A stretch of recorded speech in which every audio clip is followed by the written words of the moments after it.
안녕하세요. 꽃천 플러스 박상용입니다. 이제 12월 28일 목요일입니다. 이번 주가 지나면 이제 다음 주에 2024년 새해가 시작이 되는데요. 올해 너무나 또 힘든 시기였고, 아마 부모님들도 여러모로 직장에서나 뭐 사업에서나 상당히 어려움이 많이 있으셨을 텐데, 내년에는 좀 더 잘 풀리셔서 좀 더 아이와 더 여유로운 시간을 가질 수 있는 시간이 많기를 좀 기원하겠습니다. 제가 1년 동안 이렇게 올해는 좀 이렇게 어린 장애 아동들을 대상으로 수업을 많이 했기 때문에 좀 그런 부분에서 좀 중요한 부분이 있어서 말씀을 좀 드리려고 합니다. 제가 지금까지 계속 던지는 메시지는 어쨌든 5세, 6세, 7세 이렇게 유치원에서 보내고 어린이집에서 보내는 이 3년의 시간이 앞으로 초등학교 6년의 그 성패를 좌우한다. 그렇기 때문에 가장 이렇게 치료센터에 다니는 지능이 낮은 아이들은 분명히 이 5세, 6세, 7세 때 제대로 인지적인 기능을 키워준다면 잘 적응을 할 수 있을 거지만, 그렇지 않으면 상당히 학교 생활에서 가장 큰 문제가 학습을 떠나서 1차적으로 또래 문제가 생길 것이고, 그 또래 문제로 인해서 학습은 점점 멀어져가는, 어떻게 보면 학습이 가장 큰 문제가 될 수 있는데 눈에 띄는 건 또래 문제이다 보니까 부모들이 또래 문제를 신경 쓰다가 이거 학습은 어떻게 하지 하다가 결국은 또래도 학습도 포기하는 이러한 이제 결론을 맺게 되는 게 일반적인 지금 5세, 6세, 7세 장애 아동들이 치료센터를 다니며 겪게 되는 초등학교 6년의 생활이다. 이게 한국 치료의 현실이고, 이거는 수준이 이 정도밖에 안 된다라는 것을 저는 솔직히 말씀을 드린다라는 거예요. 어떤 뭐 나름 경력이 있고 노하우가 있어서 아니다, 나는 그렇지 않은 아이도 몇 명 있었다. 근데 대체적으로 저는 이 정도의 우리나라의 경제적 수준이나 문화 수준이면 이렇게 지능이 낮은 아이들이 학교에서 그렇게 힘들어하는 상황이 만들어진다는 것은 도저히 있을 수 없다라는 생각을 갖고 있고, 그건 결국은 엄마들이 도움을 받기 위해서 간 치료센터에서 현실적으로는 전혀 도움이 안 된다라는 겁니다. 그렇게 해서 엄마들은 학교 준비를 끝냈다고 생각하지만, 학교 준비가 끝났다면 왜 이 겨울에 대형 병원이나 이런 큰 센터들에서 뭐 사회성 뭐 그룹이니 학교 준비반이 이런 게 왜 필요하겠어요? 미리미리 준비를 다 했다면. 그런 게 안 되기 때문에 결국은 엄마에게 새로운 상품을 파는 거랑 같다.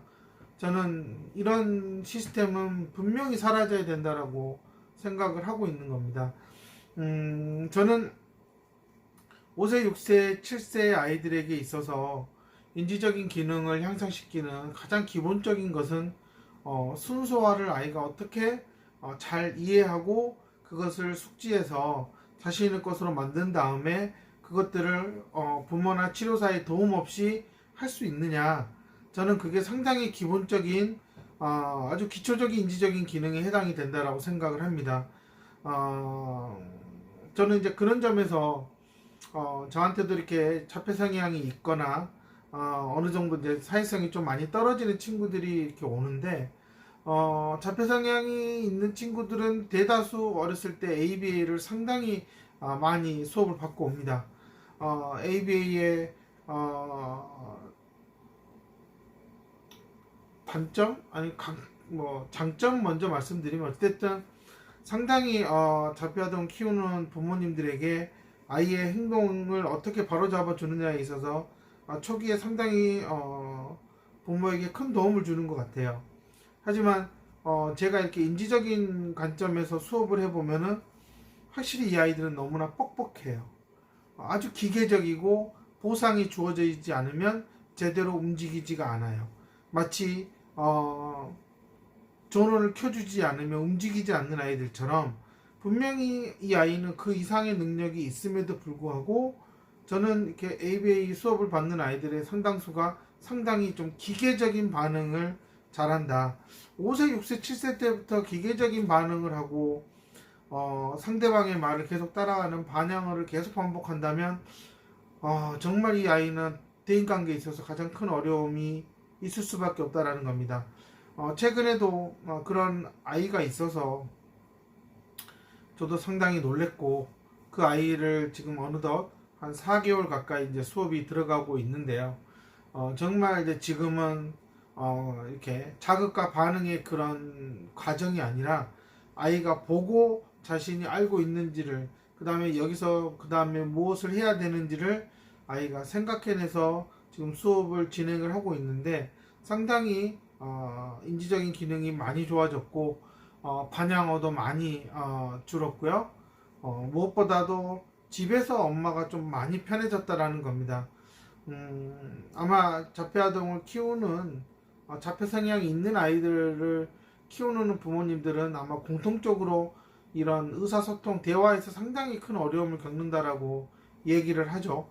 저희처럼 잠깐 만나는 그런 치료사들과 달리 부모들은 매일 생활을 하기 때문에 아마 여러 빈도수를 보더라도 상당히 피로도가 높고 더 어렵지 않을까라는 생각을 갖고 있습니다. 그런 점에서 저는 최대한 이 아이가 그냥 소리로서 뭔가 어떤 소리로서 주변에 자극을 줘서 그에 따른 반응이 어떻게 오는지를 보는 것보다는 주변을 좀 둘러보고 상황이 어떤지를 본 다음에 거기에 맞춰서 자신이 말을 하게 하는, 저는 이제 이런 식의 중재를 많이 하고 있는데요.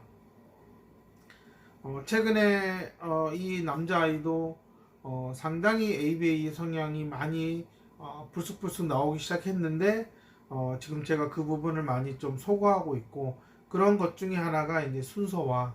이 순서화를 하는 과정에 있어서 아이가 자신의 모든 감각기관을 사용하고 또한 인지적인 기능을 사용해서 서서히 올바른 언어를 사용할 수 있게끔 저는 이제 이런 방향으로 접근하고 있기 때문에, 현실적으로 저한테 왔을 때는 거의 뭐 언어 치료나 놀이 치료나 이런 기타 잡스러운 치료들은 제가 다 끊고 오라고 하는 이유가, 어쨌든 저는 자동차도 엔진의 성능이 중요하듯 장애아동에 있어서도 뇌의 기능, 이 구조가 탄탄하지 않으면 결국은 나이가 들수록 삶은 무너질 수밖에 없다라는 게 있기 때문에 저는 그걸 보았고, 또 그것을 잘 구축해 놓으면 얼마나 행복하게 사는지, 부모님들과 행복하게 사는지를 저는 이렇게 유럽이나 인도를 다니면서 보았다는 겁니다. 저는 보았기 때문에 우리나라도 그래야 된다는 생각을 갖고 있고요. 그런 점에서 순서화, 제가 이렇게 순서화를 얘기하면 ABA도 순서화하지 않고 있느냐라는 얘기를 하는데, ABA의 순서화는 철저히 자극과 반응에 따른 그거에 맞춰서 보상이 주어지는 시스템이고, 저는 제가 주는 보상이 아니라 아이가 스스로 느끼는 그런 성취감과 만족감, 그 다음에 또 새로운 것에 대한 도전, 이런 게 내면 세계에서 하나하나씩 자리를 잡아가면서 결국은 아이의 뇌를 깨우는 거라, 이렇게 저는 생각을 합니다. 그런 점에서 ABA에서 생각하는 그런 순서화와 자극과 반응에 의한 통제, 보상 통제 시스템이 아니라, 저는 아주 자유롭고 즐거운 분위기 속에서 이 아이가 하나하나 기본적으로 자신이 할 수 있는 것들을 그 다음을 예상해 가면서 순서화를 한다는 거, 이거는 FI 베이직 프로그램에서도 아주 중요한 중재에 해당이 되는 거고요. 그렇기 때문에 아직 베이직 단계에 들어가지 못하는 아이들은 제가 직접 개발한 도구지를 가지고 이 아이들이 자연스럽게 삶의 순서화가 스며들 수 있도록 중재를 하는 것입니다. 그런 효과들이 서서히 나타나고 있어서, 저는 어찌됐든 자폐아동이나 이렇게 사회성이 낮은 아이들을 키우는 부모님들에게는 이런 FI식의 중재 방법이 상당히 효과가 있고, 학교를 보내고 도움반을 보내더라도 아이가 학교에서 이쁨을 받지 못한다면 결국 그거는 아이 혼자 정말 고립된 상황에서 생존해야 되는 그런 6년의 시간이 될 수 있다라는 겁니다. 저는 이런 부분을 좀 솔직하게 다 얘기를 해주고 싶어요. 엄마들이 생각하는 그런 이상적인 학교의 도움반은 아니다. 철저히 아이가 살아남아야 되고 사람들에게 호감을 얻어야 되고, 그러려면 이 아이가 뭔가는 스스로 할 수 있는 게 있어야 된다라는 겁니다. 지금 그런 것들은 전혀 센터에서 이루어지지 않고 있고, 전부 다 어떤 아이는 이 정도는 합니다 라는 그런 기준에 맞춰서 아이를 껴맞추기 식으로 가기 때문에 결국 이 아이는 그 불편한 옷들은 다 벗어버리고 본능적인 자기의 생활을 하게 될 거라는 겁니다. 저는 이제 특히 자폐 아동들, 남자 아이들 10살이 넘어가고 13살이 넘어가고 15살이 되는 이런 아이들이 가장 기존 치료의 허물을 빨리 벗을 거라고 저는 생각이 들고요. 그런 점에서 엄마들이 상당히 놀라기도 하고 허무하기도 하고 앞으로 어떻게 해야 될지 막막하기도 하다, 이런 생각이 드는 겁니다. 또한 뭐 사회성이 부족한 아이들, 뭐 이런 아이들 상당히 놀이치료나 사회성 그룹들을 많이 하는데요. 저는 교육이라는 것도 어찌됐든 자신보다 더 나은 사람을 통해서 뭔가를 얻어서 하나하나씩 성장해 가는 거라고 생각이 들어요. 근데 기본적으로 치료센터에서 모이는 그런 그룹을 보면 그냥 도찐 개찐이에요. 그냥 그래서 특별히 거기서 그냥 즐겁게 그냥 해피하게 그냥 노는 거야. 그럴 바에는 그냥 동네에 그냥 뭐 놀이방이나 키즈카페나 이런 데 가서 아이 신나게 놀게 하고 엄마 편하게 커피 먹는 게 낫지 않겠어요? 근데 치료센터에서 나름 뭐 비슷한 아이들 연령대를 모아놨다고 하는데 참 거기서 뭘 배울 수 있을까? 그냥 철부지처럼 노는 거, 그거는 뭐 그냥 동네 키즈카페 가도 그렇게 철없이 노는 애들이 있어요. 그럼 그런 애들하고 맞춰서 놀겠죠. 자신의 수준에 맞춰서. 먼저 자신의 수준이 무엇인지를 알고 가는 게 중요하거든요. 근데 전부 다 잘한다 잘한다 그러고 이 아이가 주도적으로 하니까 그냥 손뼉만 쳐주고 있어요. 과연 이 아이는 자신이 치료사와 정말 올바른 상호작용을 하면서 대화를 하면서 정말 즐거운 놀이를 하고 있다라고 생각을 할까? 다 맞춰주고 잘한다 잘한다 하고 뭐든 해라 그러면 과연 이 아이는 좀 버르장머리 없는 아이가 되는 거죠. 그런 아이가 친구들한테 얼마나 에티켓을 가지고 잘할 수 있을까라는 거예요. 저는 그런 아이들도 보면은 결국은 제가 수업하는 데 있어서 느끼는 점은 얘 순서화가 안 돼 있구나. 기본적인 순서 자체도 모르고 있구나. 근데 뭔가를 자꾸 막 움직이고 몸을 흔들어대고 있는 거예요. 저는 최근에 느끼는 점은 우리나라 치료센터 전국 어디든 간에 7세 이하 아이들 데리고 전부 다 몸만 흔들어대고 있다라는 거예요. 몸을 흔들어대고 있으면 우리도 알잖아요. 계속 흔들어대고 있으면 결국 머리도 흔들게 되고 머리가 흔들어지게 되면 결국은 어지러워요. 그러니까 아이들이 정신을 못 차리는 거예요. 근데 차분히 앉혀놓고 시켜보면 아이들이 너무나 잘하거든.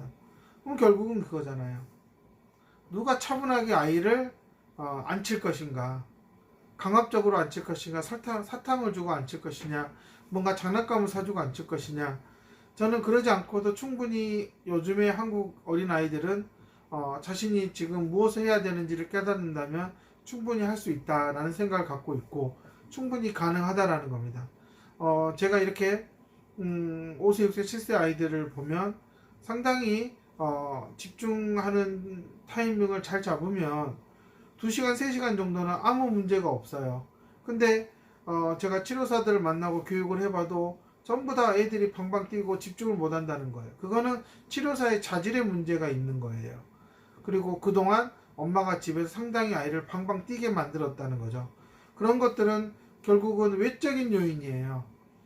외적인 요인 때문에 엄마와 치료사들이 쩔쩔매고 쫓아다니고 있는 거죠. 저는 아이의 내면에서 부족한 부분을 찾고 그 내면에서 아이가 배워야 될 부분, 채워야 될 부분을 아이한테 보여주면 이 아이는 그것을 자신의 것으로 만들려고 한다라는 겁니다. 저는 이제 이런 접근법을 사용하고 있는데 아직 한국에서는 이렇게 접근하지는 않죠. 눈에 보이는 가시적인 효과가 있어야 되니까. 그래서 저한테 오는 부모님들 중에 적어도 1년 이상은 저랑 지내보시면 아이가 상당히 안정적이고 말을 잘 듣는다.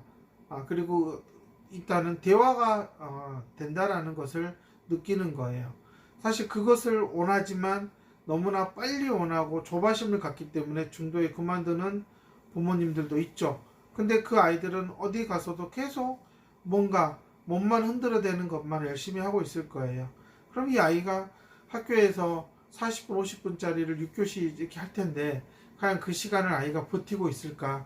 결국은 학습에서 멀어지는 일이 생긴다라는 겁니다. 저는 오늘 이 동영상에서 제가 어린 장애 아동들을 키우는 아이들, 상당히 중증이거나 심한 자폐가 있거나 아니면 발달 장애가 아주 심각하거나 뭐 내성마비나 편측 그런 심한 아이들, 이런 아주 어린 아이들을 키우는 부모님들에게 부탁하고 싶은 거는, 어쨌든 이 아이가 순서화를 할 줄 알아야 그 인지적인 기능이 계속 발달하고 유지가 될 것이며, 앞으로의 자신이 살아가는 데 있어서 배워야 될 수많은 많은 기술들을 아이가 직접 도전해보고 배울 수 있을 거라는 겁니다. 저는 그런 점에서 어머님들이 좀 더 계획을 좀 잘 세우셔서 내년에는 좀 더 아이가 순서화를 잘 받아들여서 유치원이나 여러 그런 기관에 가서도 아이가 하나하나씩 이렇게 배워가고 채워가는 삶을 살 수 있도록 해 주셨으면 하는 게 제 바람이고요. 아마 저는 내년에는 훨씬 더 좀 더 5세, 6세, 7세 장애 아동들에게 더 집중된 더 효과적인 방법들을 많이 연구하고 소개해 드리도록 하겠습니다. 2024년 새해에도 복 많이 받으시고 연말은 가족과 함께 뜻깊은 시간 보내시기 바랍니다. 감사합니다.